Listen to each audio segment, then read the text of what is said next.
Assalamualaikum dan salam sejahtera kepada semua penonton setia TV PSS SK Gua Musang. Saya Muhammad Akil Zafri. Hari ini berada di tapak Karnival Musa Digi Eduverse peringkat daerah Gua Musang 2025 yang sedang berlangsung dengan penuh meriah di Dewan Dato' Arifin Said, Gua Musang. Program ini dianjurkan khusus untuk memupuk minat murid dalam bidang digital dan teknologi serta mendekatkan mereka dengan dunia pendidikan yang lebih interaktif dan futuristik. Pelbagai aktiviti menarik seperti pertandingan robot soccer, Google Interland, pameran 3D printing, pameran virtual reality bagi sekolah rendah dan sekolah menengah telah diadakan bagi mengasah kreativiti dan kemahiran murid. Selain itu, karnival ini turut mendapat sokongan penuh daripada pihak PPD, sekolah dan murid yang bersemangat untuk melihat generasi muda kita lebih berdaya saing dalam era digital ini.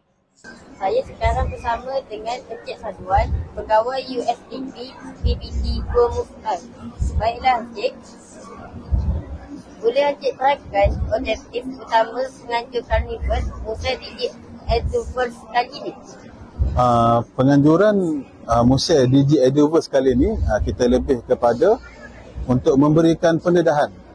Yang paling penting bagi kami di Pejabat Pendidikan Daerah Gua Musang, yang pertama, first and foremost ni adalah memberi exposure lah kepada murid-murid yang berpeluang ataupun tak pernah berpeluang pun sebelum ni untuk tengok permainan robot, permainan digital seperti Google Interland dan juga gadget virtual reality yang kita bawakan.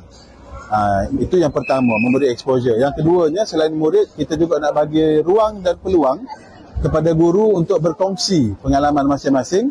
Sebab itulah kita buka beberapa booth 3D printer, booth IDMI, booth D5 dengan harapan guru-guru juga boleh berkongsi pengalaman masing-masing dalam bidang kerja mereka. Assalamualaikum. Kini anda bersama saya, Muhammad Muzammil, kru TV PSS SK Gua Musang. Saya bersama dengan Cik Rafi'ah, Tuan KPPD Gua Musang, untuk sesi podcast. Baiklah Cik, apakah perasaan Cik apabila Karnival Digital ini diadakan buat julung kalinya di daerah Gua Musang? Perasaan saya memang sangat-sangat teruja sebab sebelum ini kita tidak pernah membawa program macam ni ke Gua Musang dan kita dapat memberi pendedahan kepada murid-murid di daerah supaya lebih meminati dunia digital, terutamanya untuk lebih maju ke hadapan dan lebih cemerlang untuk masa hadapan. Apakah harapan Cik terhadap penganjuran Karnival Musa Digi Eduverse ini agar sejajar dengan hasrat dan dasar pendigitalan yang digaris oleh KPM?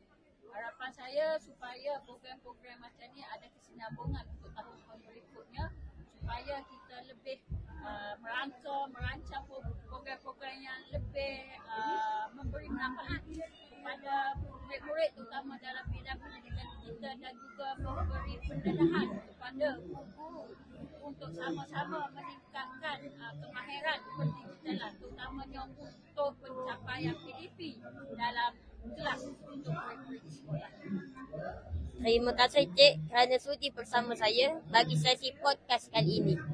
Terima kasih untuk jemput saya untuk podcast kali ini.